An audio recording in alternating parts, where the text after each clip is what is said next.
आप लोगों से निवेदन करूंगी, अपने घर में जब बच्चा आपका बालक छोटा हो ना, उसी समय सिखाओ, उसी समय उपदेश दो, क्योंकि बचपन में सिखाए गए बात वो जीवन भर याद रखेगा। आप घर में एक नियम बना दो, उठने के बाद स्नान करना है, आप करो, उसे देख करके आपका बच्चा भी करना शुरू कर देगा। आप स्नान करो, भगवान का भजन करो, भगवान की सेवा करो, पूजा करो, आराधना करो, उसे देख करके आपका बालक भी वही करना शुरू करेगा। जब बच्चा बोलना प्रारंभ करे तो भगवान की नाम बार बार बोला करो उसके सामने। आप लोग बोलते हो ना बेटा मम्मा बोलो, पापा बोलो, उस समय भगवान के नाम बुलवाओ, राधे श्याम बोलो, सीताराम बोलो। अगर आप सिखाओगे तो उससे आदत पड़ जाएगा। लोग कहते हैं ना भक्ति करने के लिए तो वृद्धावस्था है, वृद्धावस्था में खूब भजन करेंगे, खूब भक्ति करेंगे, लेकिन ये कभी संभव नहीं हो पाता। आपने पूरे जिंदगी संसार की बातों में व्यतीत कर दी है, संसार के माया में आप पूरे जिंदगी अपने पूरा हो गया, अब उम्र बीत गया, वृद्धावस्था में आप स्वयं अपने स्वयं से चल तो नहीं पाओगे, चलने के लिए भी किसी का सहारा चाहिए, अपने हाथों से काम नहीं कर पाओगे, देखते रहोगे बहू कर देगी, बेटा कर देगा। जब आप स्वयं को नहीं संभाल सकते तो उस समय भगवान का भजन कैसे कर पाओगे? भगवान के भजन करने का सबसे सही उम्र है बचपन से ही आप शुरू कर दो। जब बचपन से शुरू करोगे तो धीरे धीरे धीरे धीरे मन लगता जाएगा। जवानी में भी भक्ति करो और वृद्धावस्था में तो भगवान को याद करने का समय है। इसलिए पुराणों में ऐसी कथा बताया गया। ध्रुव जी का चरित्र क्यों सुनाया जाता है, भागवत जी में उनकी कथा क्यों है? क्योंकि ये सुन करके हम लोग भी वो कर सकें। प्यार से बोल दीजिए ना, पीछे वालों बोलो ना, थोड़ा जोर से बोलो ना। अब ध्रुव जी महाराज को लगा कि माँ ने कहा भजन करना सही है, तो उन्होंने मैया को प्रणाम किया और जंगल की ओर प्रस्थान कर जाते हैं।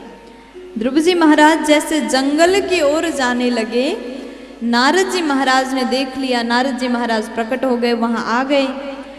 तो ध्रुव जी महाराज से नारद जी ने पूछा कि बेटा आप कौन है, कहाँ जा रहे हैं, आपका नाम क्या है? ध्रुव जी बोले कि मेरा नाम ध्रुव है, मैं जंगल में जाकर के भजन करना चाहता हूँ, भगवान को पाना चाहता हूँ। नारद जी ने कहा कि बेटा आपको कुछ पता है भगवान के बारे में, भगवान कौन है, कैसे भजन करना चाहिए, कुछ जानते हैं? ध्रुव जी बोले नारद जी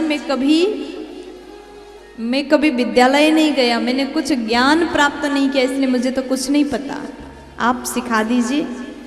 नारद जी ने ध्रुव जी महाराज को भगवान के बारे में बताया, कैसे तपस्या करना चाहिए, भगवान को कैसे मनाना चाहिए, नारद जी ने बताया, उपदेश किया। और 12 अक्षर महामंत्र नारद जी महाराज ने ध्रुव जी को प्रदान किया। ओम नमो भगवते वासुदेवाय, ये महामंत्र मूल मंत्र प्रदान किया। आप जाकर के इसी मंत्र का जाप करना। नारद जी गुरु बन गए, उपदेश किया। अब उसके बाद में ध्रुव जी महाराज ने नारद जी को प्रणाम किया। ध्रुव जी के इस तेज को देख करके नारद जी समझ गए ये कोई साधारण बालक नहीं, सच में भगवान को पाना चाहता है। फिर नारद जी कहते हैं तत्तात गच्छ भद्रं ते यमुनायास्तटं शुचि पुण्यं मधुबनं यत्र सान्निध्यं नित्यदा हरे। यमुना के तट पर जाकर के मधुवन नामक जगह में बैठ करके आप तपस्या करिए। ध्रुव जी महाराज नारद जी को प्रणाम करते वहां से चल दिए। आसन लगाया, आसन में बैठ करके भजन कर रहे हैं। 5 महीने तक कठोर तपस्या 5 वर्ष के बालक ने किया। प्रथम महीना में ध्रुव जी महाराज केवल वन के कंदमूल फल को खा करके तप करते हैं।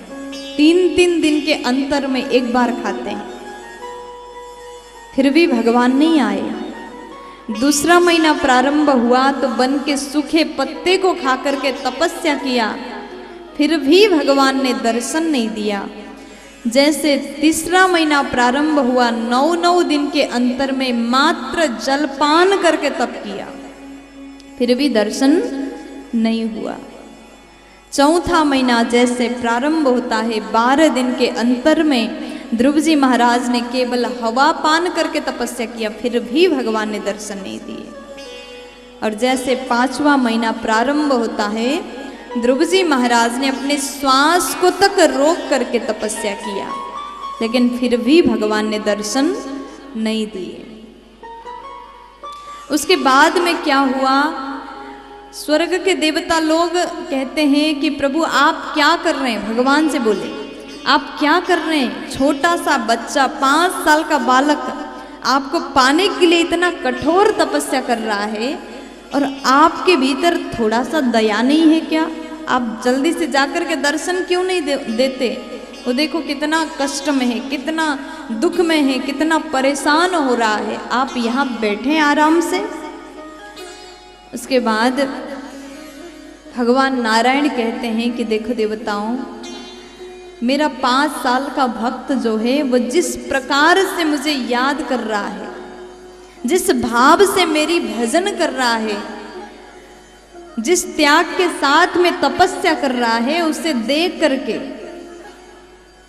अब मैं उसको दर्शन देने नहीं जा रहा हूं, मैं भी उस भक्त के दर्शन पाने के लिए तड़प रहा हूं। देखो भक्त का जब भाव शुद्ध होता है, वो व्याकुल होकर के भगवान को पुकारने लग जाता है ना, तो उस समय भक्त नहीं तड़पता, उस समय भगवान तड़पते हैं उसको देखने के लिए, उसके दर्शन करने के लिए।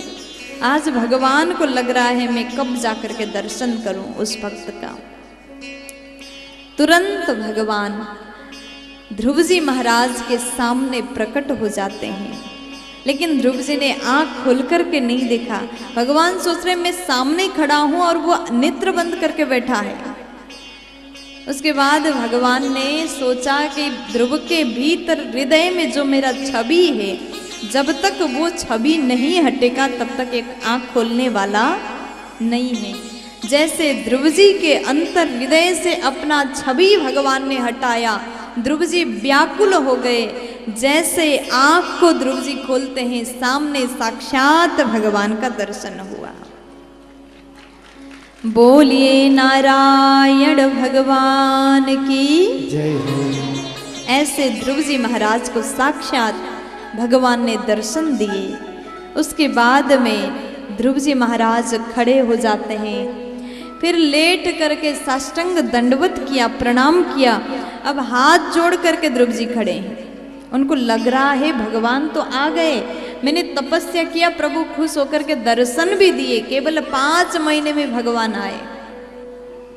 ध्रुव जी विचार करते हैं भगवान को पाने के लिए ऋषि मुनि हजारों वर्ष तक तपस्या करते हैं, फिर भी भगवान दर्शन नहीं देते, लेकिन मैंने केवल 5 महीने मनाया, भगवान ने दर्शन दे दिया।